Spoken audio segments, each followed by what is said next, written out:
Ito naman po yung isda na sa Pilipinas po ay tawag po dito ay catch to cook. Dito naman po sa amin ay buy fish to cook.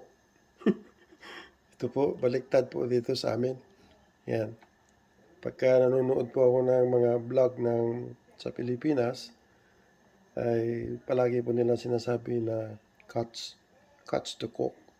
Dito naman sa amin, you have to buy fish to cook. Yan po. Ito po ay similar po sa bream. Ito po ang tawag dito ay tarwin. Ito naman ay lulutuin ko po ito sa labas. Dahil ay maamoy po ito pag niluto mo dito sa loob ng bahay. Okay din. Kaya po, dito ko po siya niluto sa aming shed. Ito na rin po niluto na barbecue grill. Yan po. So dito pagka niluto mo po itong fish sa loob ng bahay ay pangangamoy. Malakas po ang amoy pag dumidikit po sa curtain. So ito po yung similar po ng brain. Ito po tawin. Ito yung tawin na fish. Ito naman po ay yellowtail. Yan. Similar po parang sa galunggong. So yellowtail po ang tawag nito. Ito. Yan. So ito po yung barbecue grill po namin at ay maganda po yung panahon ngayon. Yan po, maganda po yung panahon ngayon.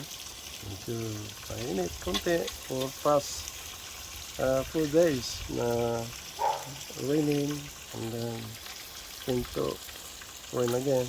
So ngayon po ay nagbigay po ng konting araw po. Yan, praise God. Ganda po yung panahon ngayon. Yan. Pinaliktad ko na po. Ayan. So that's our lunch for today. So, homemade fried fish. Ayan. Ayan na po. Aking naluto na isda. Ayan. So, maganda po ito. At sa Pilipinas po ay catch to cook.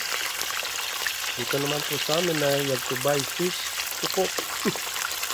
Yan po yung version po dito na sa amin pag sa abroad ko po nakatira. Yan. Yan po yung aking fried fish. Si Mrs. kasi nag-request ng a little bit crunchy yung kanyang fish. Yan. Yan na po natin medyo crunchy. Yan na. Luto na po yung aking fried fish. So, pwede na po mag-prepare ng kanyang sauce. Soy sauce with calamansi. Yan. Okay. Yan po ay mag-prepare po tayo ng sausawan sa isda. Yan. Po may calamansi, sibuyas, tsaka chili.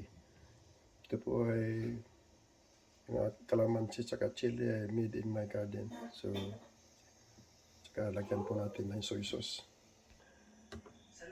Yan na po yung aking sausawan sa isda. Yan, tuyo, may chili, may sibuyas, tsaka calamansi. So, di ko na po pinakita sa inyo kung paano ko po ginawa. Kasi po ay ako lang po ang nag-iisa na nagbo-vlog. Okay then. Yan na po yung aking fried fish. Tsaka yung sausawan niya po. Natuyo na may chili. Yan. So, sarap po ito. Okay po. Salamat sa inyong pagsusuporta ng aking vlog sa papanonood po. Sa ganito pong maliliit na mga channel. Salamat po. Bye.